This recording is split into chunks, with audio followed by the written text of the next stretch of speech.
पुण्यातल्या गर्भवती तनिषा भिसे मृत्यू प्रकरणाचा तिसरा चौकशी अहवाल आज येणार आहे। दीनानाथ रुग्णालयातल्या चौकशीचा हा अहवाल ससूनची उच्चस्तरीय समिती पुणे पोलिसांना देणार आहे आणि त्यानंतर पुणे पोलीस हा अहवाल राज्य सरकारकडे पाठवणार आहेत।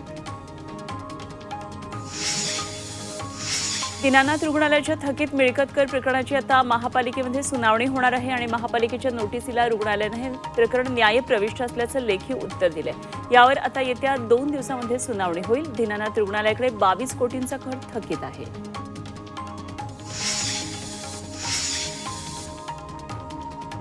रायगड जिल्ह्यातल्या शेतकरी कामगार पक्षाला मोठी गळती लागली आहे। शेकापचे नेते जयंत पाटील यांच्याच घरात मोठी फूट पडली आहे। जयंत पाटील यांचे बंधू आणि अलिबागचे माजी आमदार पंडित पाटील यांनी भाजपमध्ये प्रवेश करण्याचा निर्णय घेतलेला आहे आणि 16 एप्रिलला भाजपमध्ये पक्षप्रवेशाचा हा कार्यक्रम होईल।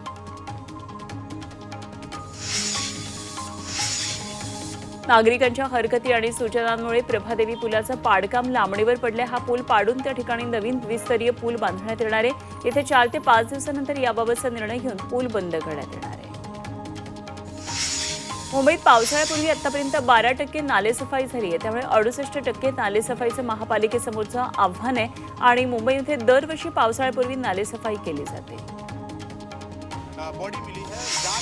भारतीय रेल्वेने पर्यटन रेल्वे सेवा सुरू केली आहे। त्याअंतर्गत पुण्यातून उत्तर भारत देवभूमी यात्रा या विशेष ट्रेनचं आयोजन करण्यात आलेलं आहे आणि गुरुवारी पुण्यामधून ही विशेष ट्रेन सोडली जाणार आहे। 10 दिवसांमध्ये यात्रा परत येणार आहे। मुंबईच्या सीएसएमटी स्थानकाचा पुनर्विकास केला जाईल आणि यासाठी 1800 कोटी रुपये खर्च होणार आहेत। आतापर्यंत प्रकल्पाचं 18% काम पूर्ण झालंय, त्यामुळे सीएसएमटी स्थानक आता रेल मॉल म्हणून ओळखला जाईल अशी माहिती प्रशासनाने दिली। मुंबईतल्या बहुप्रतीक्षित डीएन नगर ते मंडाळे मेट्रो 2B या मार्गिकेवरील मेट्रोच्या चाचणीला बुधवारपासून सुरुवात होणार आहे। या मेट्रोचा पहिला टप्पा डिसेंबरपर्यंत प्रवाशांच्या सेवेत दाखल होईल। उद्यापासून मध्य रेल्वेच्या एसी लोकलच्या फेऱ्या वाढवण्यात येणार आहेत। मध्य रेल्वे प्रशासनानं याबाबतचा निर्णय घेतलाय। मध्य रेल्वेवर सध्या 6 एसी लोकल आहेत आणि त्यापैकी 5 लोकल दिवसभरामध्ये 66 फेऱ्या पूर्ण करतात। माटुंग्यातल्या पार्किंगला स्थानिकांनी विरोध केला, त्यामुळे हा प्रकल्प रद्द होण्याच्या मार्गावर आहे। मुंबईतल्या पार्किंगची समस्या सोडवण्यासाठी महापालिकेनं शहरात ठिकठिकाणी स्वयंचलित पार्किंग उभारण्याचं निश्चित केलंय, मात्र माटुंग्यामध्ये याला स्थानिकांनी विरोध केलाय। मुंबईत भटक्या कुत्र्यांप्रमाणे भटक्या मांजरींचीही नियमित गणना होणार आहे। मुंबई महापालिकेनं हा निर्णय घेतलेला आहे। भटक्या कुत्र्यांप्रमाणे भटक्या मांजरींचाही त्रास दिवसेंदिवस वाढत चाललाय, त्यामुळे सार्वजनिक ठिकाणी अस्वच्छता पसरते आणि आरोग्याच्या तक्रारी उद्भवतात। पालघरच्या ग्रामीण भागामध्ये महावितरणच्या कारभाराचा फटका ग्रामस्थांना बसतोय। जिल्ह्यामध्ये रात्रीच्या वेळी विजेच्या लपंडावामुळे नागरिक त्रस्त झालेत। डहाणूतल्या महालक्ष्मी यात्रा उत्सवातील व्यापाऱ्यांना विजेच्या लपंडावाचा फटका बसतोय, त्यामुळे वीज ग्राहक मोठ्या प्रमाणामध्ये नाराज आहेत। बोरिवली ते विरार रेल्वे स्थानकामधल्या 5व्या आणि 6व्या मार्गिकेसाठी 6 निवासी संकुलं बाधित होत आहेत। रहिवाशांना रेल्वेकडून केवळ 5 लाखांचा मोबदला मिळणार आहे, त्यामुळे नागरिकांनी संताप व्यक्त केला आहे। वडगाव मावळ नगर परिषदेच्या पथदिव्यांचा सोलर धोकादायक झालेत आणि ते कधी पडण्याची शक्यता आहे, त्यामुळे धोकादायक सोलरबाबत उपाययोजना कराव्यात अशी मागणी होती आहे। शिवप्रतिष्ठानचे संस्थापक संभाजी भिडेंवर कुत्र्यानं हल्ला केला। सांगलीच्या माळी गल्ली परिसरात कुत्र्यानं त्यांच्या पायाचा चावा घेतला। दरम्यान शासकीय रुग्णालयात त्यांच्यावर उपचार करण्यात आले। मुंबईतल्या भांडूपच्या विहार तलावात तरुणावर मगरीनं हल्ला केला। विहार तलावात पोहण्यासाठी गेलेल्या तरुणावर मगरीनं हल्ला चढवला। या हल्ल्यामध्ये तरुण जखमी झाल्याची माहिती कळते। मुंबई विमानतळावर ड्रग्सची तस्करी करणाऱ्या परदेशी प्रवाशाला अटक करण्यात आली आहे। त्याच्याकडून 7 कोटींचं कोकेन जप्त करण्यात आलंय आणि विशेष म्हणजे आरोपीनं कोकेन आपल्या पोटात लपवून तस्करी केल्याचं तपासात समोर आलंय। मुंबईत बेशिस्त वाहन चालकांवर आरटीओनं कारवाई केली आहे। गेल्या 5 वर्षांमध्ये तब्बल 4414 वाहन परवाने रद्द केलेत। यामध्ये वाशीमध्ये सर्वाधिक 14,000हून अधिक वाहन परवाने रद्द केलेत। पुण्यामध्ये बुलेटच्या सायलेन्सरमधून फटाक्याचा आवाज काढत तरुणांनी मध्यरात्री धिंगाणा घातला। वाहतूक पोलिसांनी या वाहन चालकांवर कारवाई सुरू केली, मात्र तरीही शहरात असे प्रकार घडत असल्यानं संताप व्यक्त केला जात आहे। नवी मुंबईत कारच्या डिकीतून लटकत असलेल्या हाताचं आता सत्य समोर आलंय। रीलसाठी व्हिडिओ बनवल्याचं पोलीस तपासात उघड झालंय. हा हात कुठल्या मृत शरीराचा किंवा कुणा अपहरण केलेल्या व्यक्तीचा नव्हता, तर केवळ रील बनवण्याच्या नादात काही अतिउत्साही तरुणांनी हे कृत्य केल्याचं समोर आलंय. सांगलीच्या मौजे डिग्रजमधल्या स्वतंत्र भारत पक्षानं महायुती सरकारच्या जाहीरनाम्याची होळी केली. शेतकरी कर्जमाफी आणि शेतमालाला हमीभाव देण्याच्या मागणीसाठी हे आंदोलन केलं.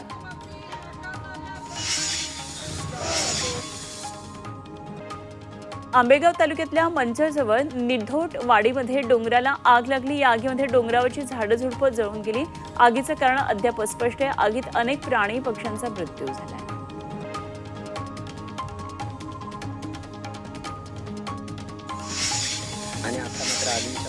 रायगडच्या पोलादपूरमध्ये जनावरांच्या गोठ्याला आग लागली. या आगीमध्ये गोठ्यातल्या 4 जनावरांचा होरपळून मृत्यू झाला. अग्निशमन दलानं अखेर आगीवर नियंत्रण मिळवलं.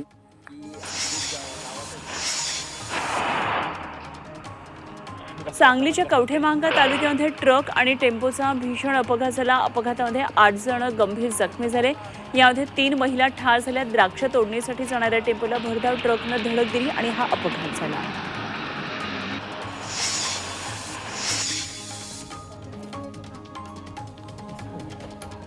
पालघरच्या आदर्शनगर परिसरात एका चोराला पकडलं. एका घरातून त्यानं 10 ते 12 लाख रुपयांच्या सोन्याच्या दागिन्यांची चोरी केली होती. चोर पळून जात असताना एक तरुणी 2 चोरांना यावेळी भिडली. एकाला पकडण्यात यश आलं, मात्र दुसरा चोर फरार झाला.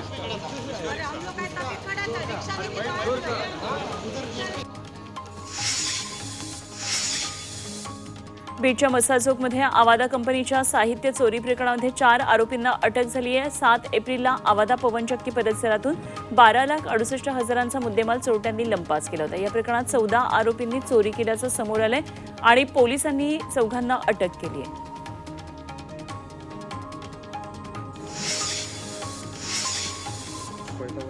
पुण्यातल्या धानोरी भागातल्या सिद्रा गार्डन सोसायटीमध्ये 3 घुसखोरांनी दहशत माजवली आहे. 8 एप्रिलच्या पहाटे कोयत्यासारखं शस्त्र घेऊन 3 आरोपी सोसायटीमध्ये शिरले. तिघांनी एका घरामध्ये घुसण्याचा प्रयत्न केला होता. सीसीटीव्ही फुटेजमध्ये हे आरोपी चित्रित झाले.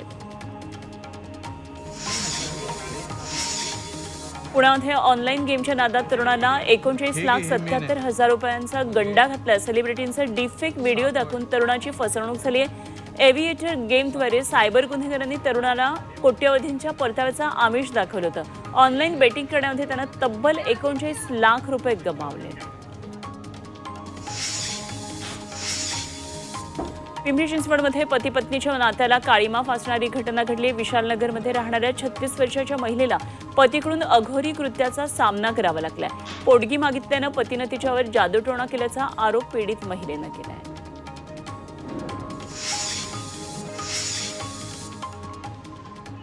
भांडूपमधल्या कुख्यात गुंडाचा अनोखा वाढदिवस त्याच्या साथीदारांनी साजरा केलाय. झिया अन्सारी असं या गुंडाचं नाव आहे. गुंडानं केलेल्या गुन्ह्यांची कलमं लिहिलेला केक कापून वाढदिवस साजरा केल्याचं समोर आलंय. एवढंच नाही तर आता पुढचा गुन्हा काय करणार असंही या केकवर लिहिलंय.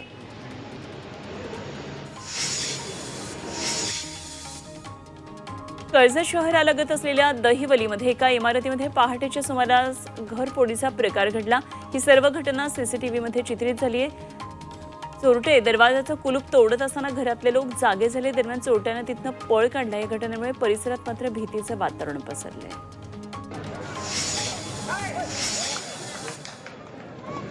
सांगलीच्या बिसूरमध्ये राज्यस्तरीय प्रो कबड्डी स्पर्धा पार पडल्या. स्पर्धेत मुंबई, ठाणे आणि पुण्यासह राज्यातल्या 15 संघांनी सहभाग नोंदवला. हनुमान न्याय मंडळाच्या वतीनं स्पर्धेचं आयोजन केलं होतं.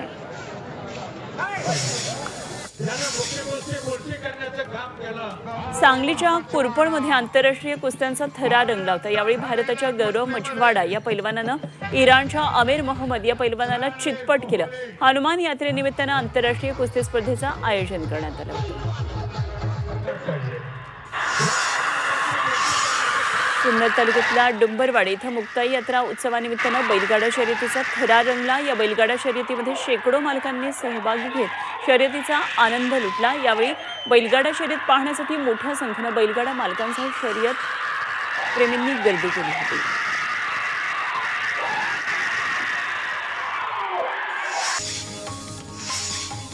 नवी मुंबई एपीएमसीमध्ये सोमवारी आंब्याच्या 1,19,000 पेट्यांची आवक झाली। यामध्ये महाराष्ट्रातून सर्वाधिक 84,209 पेट्या आणि इतर राज्यातून 35,099 पेट्यांची आवक झाली। अशा एकूण 1,19,228 पेट्या एपीएमसीमध्ये दाखल झाल्या। कर्नाटकातल्या हापूस तोतापुरी आंब्याची आवक झाली।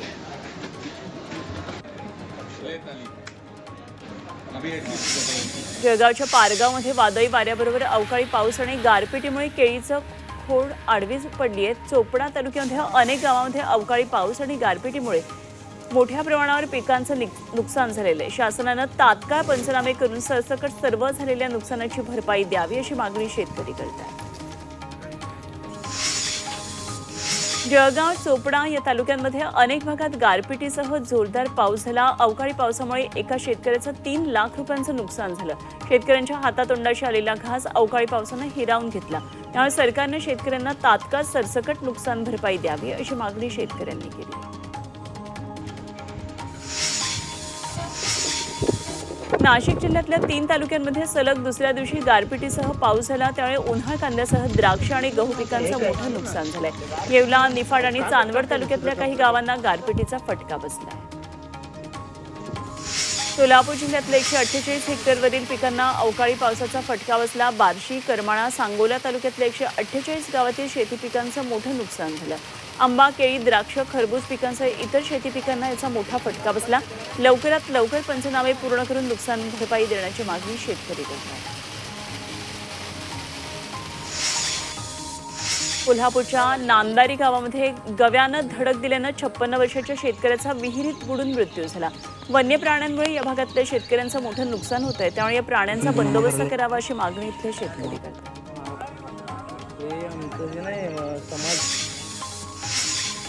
धुळे जिल्ह्यातल्या भूजल पातळी 0.58 मीटरनं आता खालावली आहे आणि जिल्ह्यातल्या 4 तालुक्यांपैकी शिरपूर तालुक्यामध्ये सर्वाधिक 1.07 मीटरनं भूजल पातळीमध्ये घट झाली आहे। सर्वात कमी धुळे तालुक्यामध्ये 0.24% पाणी पातळीत घट झाल्याचं समोर येत आहे।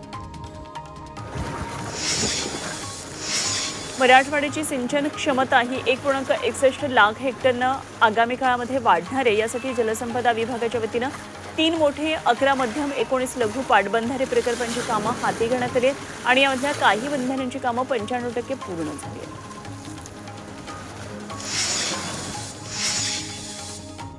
रोहित पवार यांनी केलेल्या वक्तव्यावर मंत्री गुलाबराव पाटील यांनी जोरदार प्रत्युत्तर दिलंय। ते इंग्लिश मीडियममध्ये शिकलेलं पोट्ट आहे आणि सोन्याचा चमचा घेऊन जन्माला आलेलं पोट्ट आहे। त्याला जिल्हा परिषदेची शाळा काय करते असा टोला गुलाबराव पाटील यांनी लगावलाय।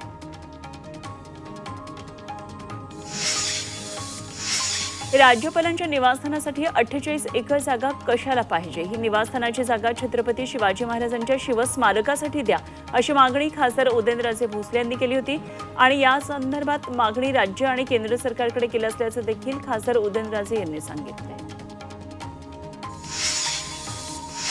भाजप आमदार चंद्रकांत पाटील यांनी शिवसेना उद्धव बाळासाहेब ठाकरे पक्षाबाबत एक मोठा गौप्यस्फोट केला आहे। उद्धव ठाकरेंना सत्तेत यायचंय मात्र त्यांना कोणी घेत नाही असा मोठा दावा चंद्रकांत पाटील यांनी केला। दरम्यान त्यांच्या दाव्यानंतर खासदार संजय राऊत यांनी देखील पलटवार केला। उद्धव ठाकरेंचे ज्येष्ठ नेते चंद्रकांत खैरेंनी अंबादास दानवेंवर आरोपांची सरबत्ती केली। लोकसभेत भुमरे आणि दानवेंमध्ये कोटींची डील झाली आणि त्यामुळेच पराभव झाल्याचा गंभीर आरोप चंद्रकांत खैरेंनी केला। अंबादास दानवेंवर उद्धव ठाकरे यांनी कारवाई करावी अशी मागणी देखील चंद्रकांत खैरे यांनी केली। चंद्रकांत खैरे आणि अंबादास दानवेंमधल्या वादानंतर नरेश म्हस्के यांनी ठाकरेंवर निशाणा साधला। दुसरीकडे चंद्रकांत खैरेंवरून संजय शिरसाट आणि संदीपान भुमरे यांच्यामध्ये मतमतांतर दिसून आली। महिला विधेयक तात्काळ लागू करा अशी मागणी काँग्रेस अध्यक्ष मल्लिकार्जुन खरगे यांनी केली आहे। 2 वर्षांपूर्वी महिला आरक्षण विधेयक मंजूर झालं मात्र अजूनही त्याची अंमलबजावणी का झाली नाही असा सवाल त्यांनी उपस्थित केला। विधेयकामध्ये अनुसूचित जाती, अनुसूचित जमाती आणि इतर मागासवर्गीय यांना आरक्षण मिळालं पाहिजे अशी मागणी त्यांनी केली आहे।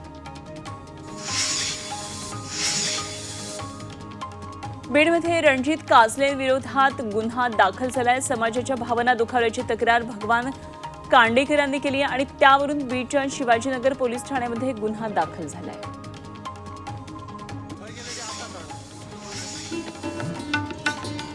नागपूरच्या लक्ष्मणराव मानकर स्मृती संस्थेतर्फे विदर्भात सुमारे 30,000 विद्यार्थ्यांना एकलव्य एक शिक्षकी शाळेच्या माध्यमातून शिकवलं जातं।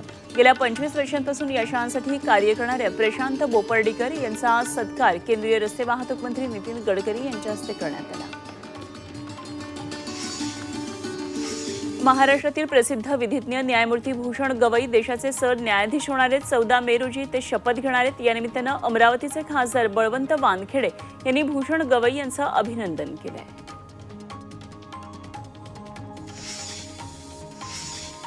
गुजरातमधल्या अधिवेशनानंतर काँग्रेस ॲक्शन मोडवर आली आहे। आगामी गुजरात विधानसभा निवडणुकीसाठी काँग्रेसकडून संघटन सृजन अभियान सुरू करण्यात आलं।